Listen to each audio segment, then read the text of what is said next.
क्या आपको पता है फीमेल हेल्थ का एक ऐसा इशू जो सालों तक बॉडी में साइलेंटली ग्रो होता रहता है। आज बात करेंगे यूट्राइन फाइब्रॉइड्स के बारे में, जिसे आम लैंग्वेज में गर्भाशय की गांठ भी कहा जाता है। एस्टिमेट के अकॉर्डिंग लगभग 70 से 80% वुमेन को लाइफ में कभी ना कभी फाइब्रॉइड्स डेवलप हो सकता है। ये फीमेल्स का मोस्ट कॉमन पेल्विक ट्यूमर होता है। फाइब्रॉइड, जिसे लियोमायोमा भी कहा जाता है, यूट्रस की मस्कुलर लेयर में होने वाली नॉन कैंसरस ग्रोथ होता है। ये इंपॉर्टेंट बात, हर फाइब्रॉइड कैंसर नहीं होता, मोस्ट फाइब्रॉइड्स बिनाइन ही होते हैं।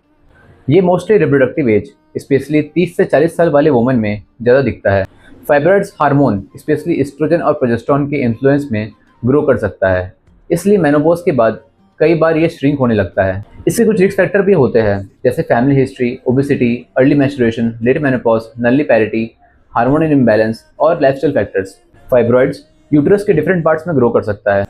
इंट्राम्यूरल फाइब्रॉइड, ये फाइब्रॉइड्स यूट्रस वॉल के अंदर होता है और ये सबसे कॉमन टाइप है।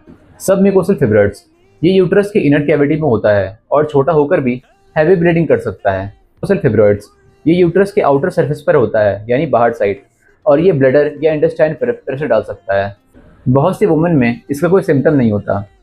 इसे एक्सीडेंटल डायग्नोसिस भी कहते हैं, यानी जांच किसी और चीज़ का कराने गए थे और ये भी निकल गया। कुछ वुमेन्स में सिम्टम भी आ सकता है, जैसे heavy periods, blood clot, pelvic pain, bloating, बार बार यूरिन आना, कॉन्स्टिपेशन या कभी कभी टॉर्शन होने पर पेन भी हो सकता है। कुछ केसेस में फाइब्रॉइड्स इनफर्टिलिटी या मिसकैरेज का भी रीज़न हो सकता है।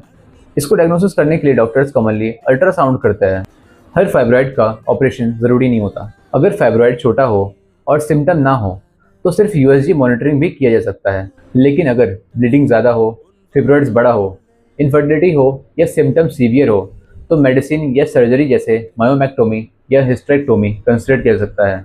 इसलिए हैवी पीरियड्स को इग्नोर मत कीजिए, कभी कभी बॉडी साइलेंटली सिग्नल्स दे रही होती है। क्या आपने इस कंडीशन के बारे में पहले सुना था? कमेंट करके ज़रूर बताइएगा और ऐसे ही सिंपल मेडिकल एक्सप्लेनेशन के लिए फॉलो करिए।